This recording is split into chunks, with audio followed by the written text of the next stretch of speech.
Welcome again. So we are going now to discuss the second method of selection that farmers can actually use. These ones, they really need a little bit of investment in terms of employment of softwares, isn't it?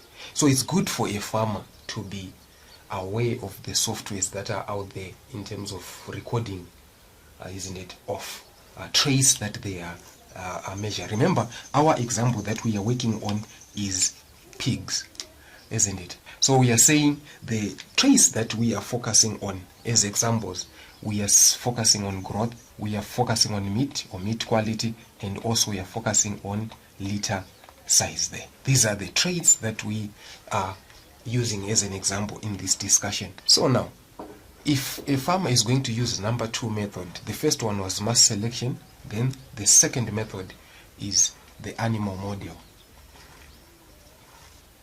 Animal model is a method of selection that the egg farmer can actually employ. But what is happening there with the animal model is you have been recording, remember this, the measurements and recording. So I'll put the IDs here, isn't it, and the measurements here. These are a must. These are the bedrock of any breeding program. Without IDs of your individuals, of your pigs in your piggery, and without the proper measurements, then there is no breeding. There is no animal breeding which is taking place there, isn't it? So there is need for an accurate record. So the method number 2 that you can now employ is an animal model to find out which individuals are doing good that you can now select to become parents in the next generation. So what do you do here with the animal model? 2 pieces of information are important. The performance or the phenotypes. Remember, with the mass selection we talked about the phenotypes or traits, isn't it? Alright, let me just put the word traits under there. So this is the first part. We also saw with mass selection in the previous example of selection that measurements of phenotypes is a bedrock, is a very important part. Proper IDs, proper measurements there. Number 2, with an animal model now, we also need relationships. Relationships, isn't it? So relationships, what we commonly call pedigree, isn't it? What we commonly call pedigree. This is the part which is missing when it comes to mass selection. With the animal model now, a farmer can now even take into consideration the relationships that are there between the pigs. Remember, we are using the example for pigs there. Alright? So, how do the farmer go about it? With the measurement of traits out there, for example, growth, meat quality is still the same process, isn't it? Proper accurate measurements from birth weights, weaning weights, isn't it? 2 months weight, 3 months weight. These are the ways that a farmer should constantly do with the assistance at a farm or at a breeding premise there. Then the meat quality, you can use ultrasonic scanning, isn't it? Or you can wait for slaughter.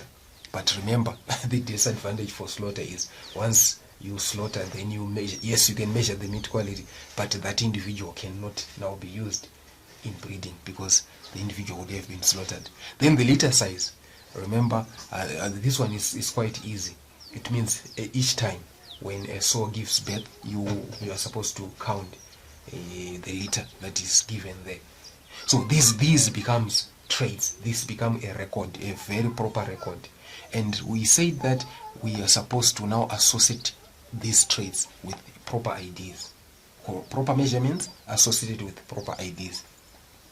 Now, with the relationships now, we are saying besides the individual that we are measuring, we also need to know how the parents performed in terms of the growth, right? So if I'm going to give an illustration, let's just say we are selecting X and B, isn't it? These are the animals that we are focusing to select. We really would want to understand also how the parents of X, maybe X is the sow, B is the bull, isn't it? All right, so these ones are the ones that we want. But with the relationships now, besides the measurements that we are doing here, we would also want to understand how the parents of the sow of X performed. Remember, X has got two parents here. Let's call them K and Y. We would also want to know how the parents of the boar also performed. Let's say Z and E there. Alright. So, which means we would also check the measurements for the parents in terms of the traits in question. In this case, the meat, in this case, the growth, the meat quality, as well as the litter size. So we would include the measurements of the relationships of the pedigree when we are now coming up with the final candidates for selection. Are we going to focus on parents alone? No. It's not only parents. We also focus on siblings. We also look at how the siblings were performing. Right? Were the siblings performing as we would expect, isn't it? Were they also doing the same as the candidates that we are selecting for breeding, to include in our breeding program? Let me just write the word breeding program here.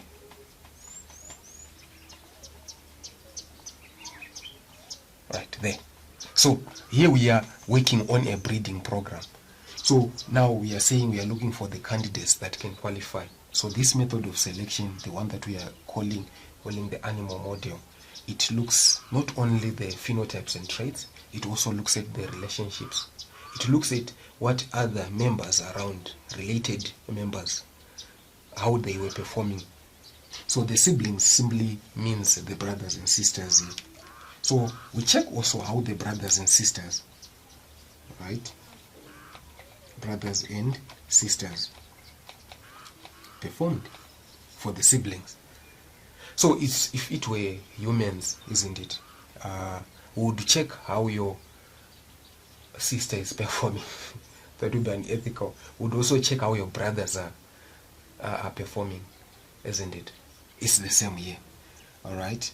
So we would check the brothers and sisters of these candidates that we are considering for breeding. So that information will also include it into an animal model. Alright? Who else can qualify to be checked? We also check, we might allow these ones to have their own offsprings, and also check how those offsprings are performing, isn't it? So here the sows can also have their own offsprings here. We use the word progeny or children, isn't it? So the children that are for the sow, even for the boar, they are also an indicator, a good progeny. So an indicator of how these ones would do if we are really going to select them for a breeding program, isn't it? So remember, we can do things in a general way, but this one we are trying to target certain individuals so that we can now employ them into a breeding program and probably start producing and selling to other upcoming or prospective breeders or enthusiasts. So the information for the parents, from the parents, the information from the sibling, the information from the progeny, these are the pedigree, these are the relationships that we can also include. So we are now going to use two parts of information, two pieces of information there together, and then we can now calculate what we call estimated breeding values. So we were having many in a population of pigs, or in our piggery. Many candidates, candidate A, candidate B, candidate C, candidate D, candidate, many of them, isn't it? Many candidates that we were having, many there, that we really wanted to select, isn't it? To become participants in a breeding program. So each and every one now, after having used the animal model, we have a number or what we call a breeding value, an estimated one.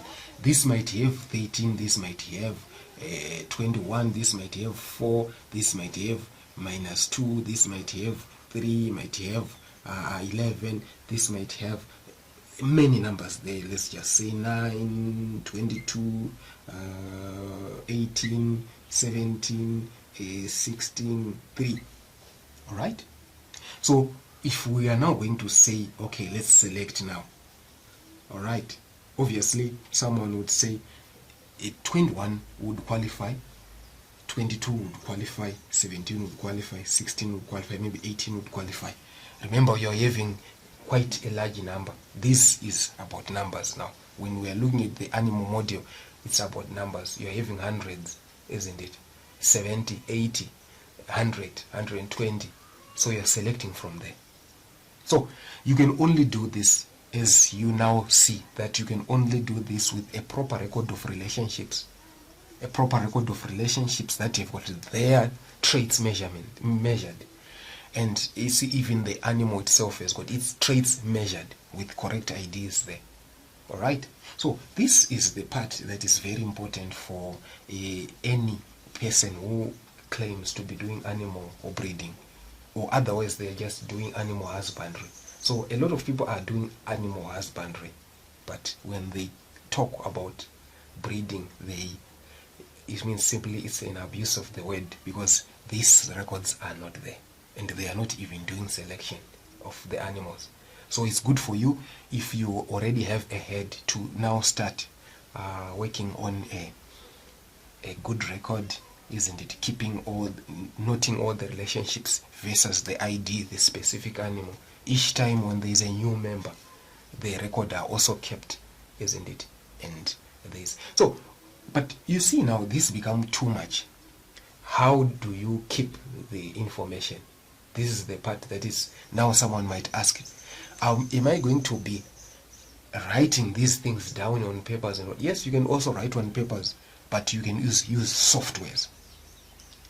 So there are many softwares that are out there that people are actually employing in terms of keeping measurements and noting relationships, isn't it? Many IDs, everything is captured by the software. So one example that I can give is a software called Headmaster.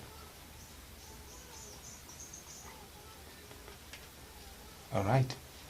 So a software called Headmaster is very much important because it captures the relationships that are in there, isn't it? Each time an animal with an ID, it can actually even assist you to assign an ID. So let's say animal A and animal B, they met, they've got IDs. It will assist to give a recognized ID for the offspring or offsprings that are coming out of it. So it will, when you take measurements, let's say birth weights, you are measuring the weights, isn't it? You will enter against each member, against each ID. So one of the softwares that I can give today is called Headmaster, of the many softwares that I will be giving out there. All right, so Headmaster is an easier software to use. So you really need a small computer, isn't it? As a farmer who's doing animal breeding and also doing agro business, who is actually in there for profit. So you keep a small computer at your farm, where you assign maybe one person to constantly do accurate measurements and also recording, or even the farm manager can actually do that. Now, when you have got issues on how to start exactly, how do you go about it, this is, you now consult. That's why we as breeders are there to now assist on how you set it out. How do you go about it until you have a proper record, that if any person who wants to come to your farm to buy, they can actually have researched, written down records, isn't it, for each and every individual that they are buying. I'm sure this has been helpful to someone. Let's meet in the next discussions.